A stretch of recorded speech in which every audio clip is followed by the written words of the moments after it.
과학의 달 4월. 매년 수도권에서 열리던 대한민국 과학축제가 올해는 특별히 대전에서 열리는데 바로 대덕연구개발특구 탄생 50주년을 기념하기 위해서다.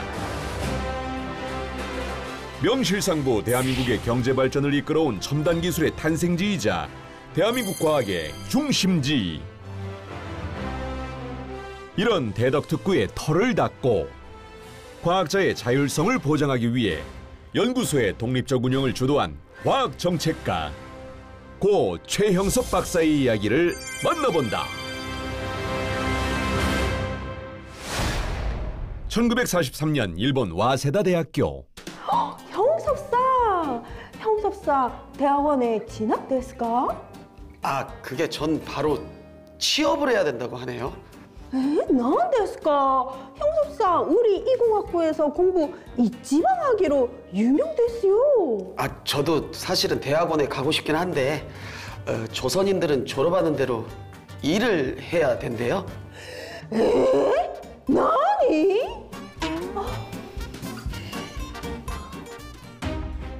이공학부 채광야금학과였던 최 박사는 대학원 진학을 할 수 있을 정도로 성적이 뛰어났지만 당시 조선인 이공계 대학 졸업생은 일본의 전시 동원령에 따라 지정된 기관에서 근무를 해야 했는데 최 박사도 졸업 후 바로 한국으로 돌아와 조선광업진흥 주식회사에서 특수금속을 추출하는 연구를 해야 했다. 광복 이후엔 경성대학과 해사대학에서 강사로 근무했고 1948년엔 자동차회사 기술고문으로 취업했는데 하지만 그의 마음속에는 끝마치지 못한 공부에 대한 미련이 남아있었다. 그러던 어느 날 이게 뭐야? 미국 공보원 주관 제1회 미국 유학생 선발 시험? 그래, 이거야. 그는 바로 시험에 응시했고 그 결과는 당당히 합격. 결국 미국 퍼듀 대학으로 유학을 떠나게 됐다. 이거면 되나? 형섭아. 아, 어머니. 아유, 이것도 챙겨야지. 아니, 이게 뭐예요, 어머니? 아이고, 내가 물어보니까 유학 같은 데 가면은 그 김치가 제일 먼저 생각난다더라. 그러니까 잘 샀으니까 얼른 집어넣어. 아, 네, 감사해요, 어머니. 얼른 넣어. 예.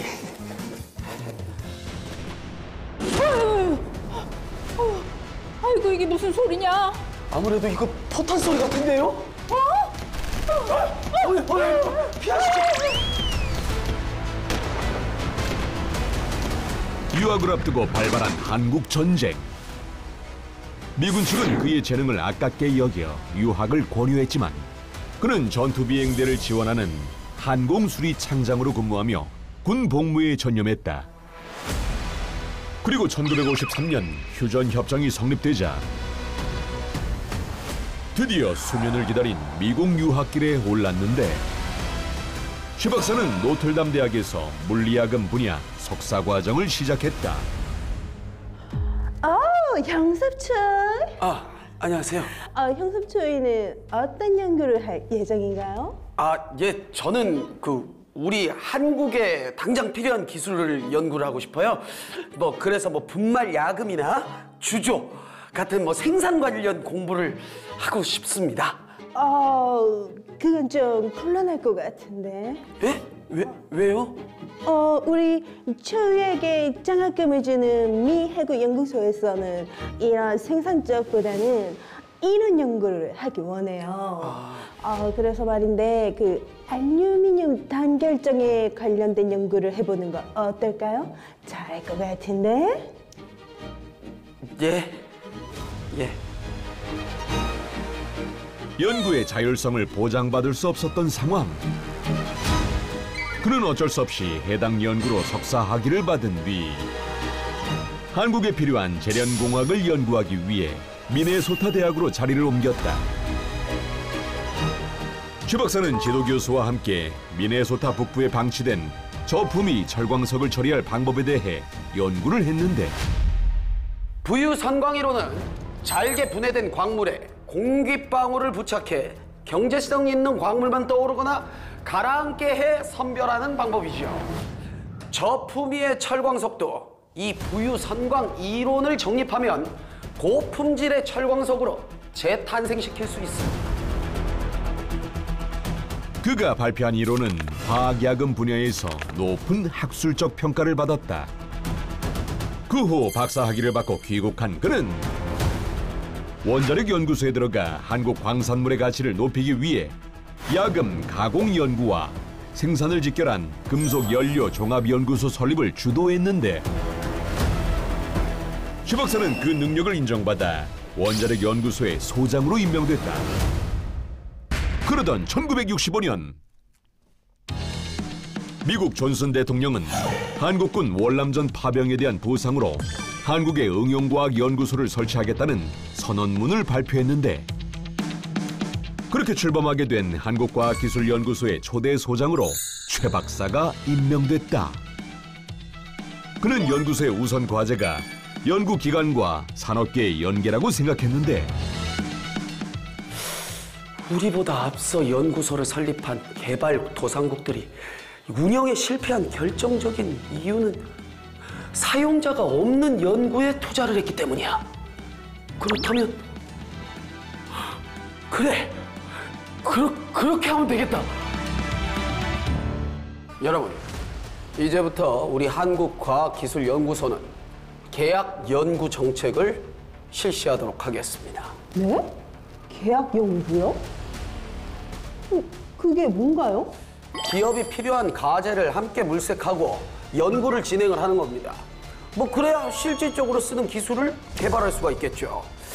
단, 연구의 자율성은 보장할 수 있도록 연구소의 독립적 운영을 법적으로 보장받는 한국과학기술연구소 육성법 제정을 요구할 겁니다.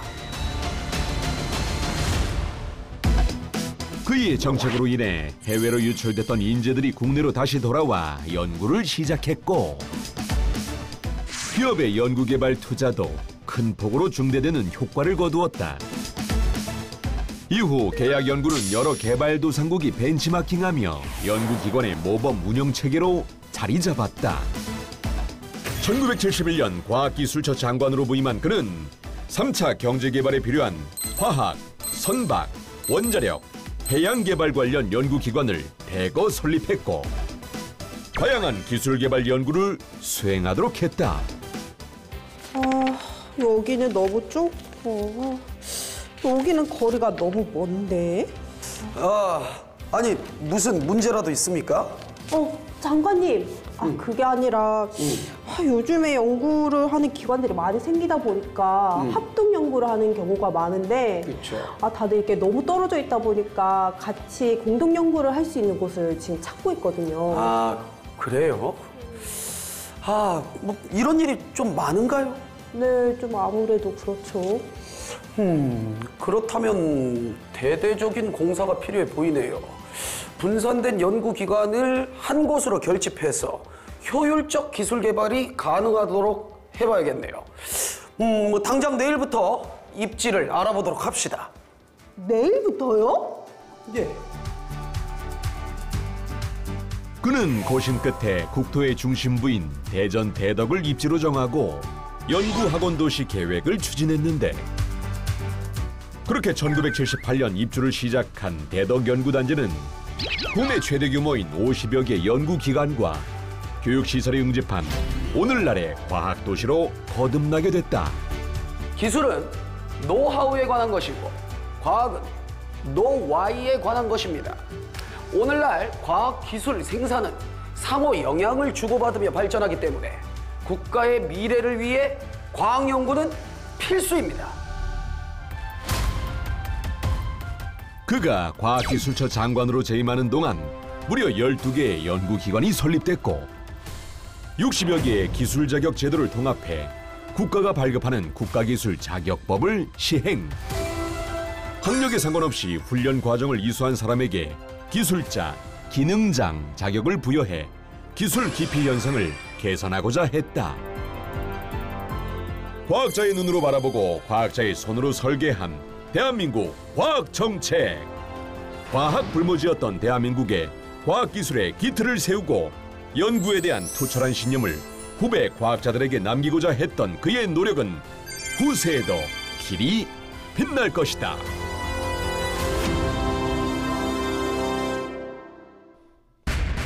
이번 주 핫 이슈. 4월 과학의 달을 맞이하여 드디어 열립니다. 아니 뭐가? 대한민국 과학축제가요. 오는 27일부터 4일간 열리는 대한민국 과학축제는 매년 수도권에서 열린 전통을 깨고 대덕특구 50주년을 기념해 대전 엑스포 시민광장 일대에서 열립니다. 그럼 올해는 어떤 프로그램이 준비되어 있을까요? 먼저 지금부터 랩을 한다 유유유. 과학을 알기 쉽게 랩으로 표현하는 페임 랩 경연이 준비되어 있습니다. 예선을 거쳐 본선에 오른 참가자들의 과학 랩 기대해 주시고요. 뿅뿅 과학오락실, 과락실 공연과 스트리머 e스포츠 대전도 준비되어 있다고 하네요. 또 밤에는 환상적인 드론 라이팅 쇼와 빛 축제도 열린다고 합니다. 그리고 전국의 출연 연구소와 과학기술원, 벤처기업 등의 연구 성과 전시. 긱불, 최재천 박사, 황정아 박사 등 유명 인사들의 강연도 열린다고 하니 대한민국 과학축제 안 가면 손해겠지요. 우리 그럼 대한민국 과학축제에서 만나요.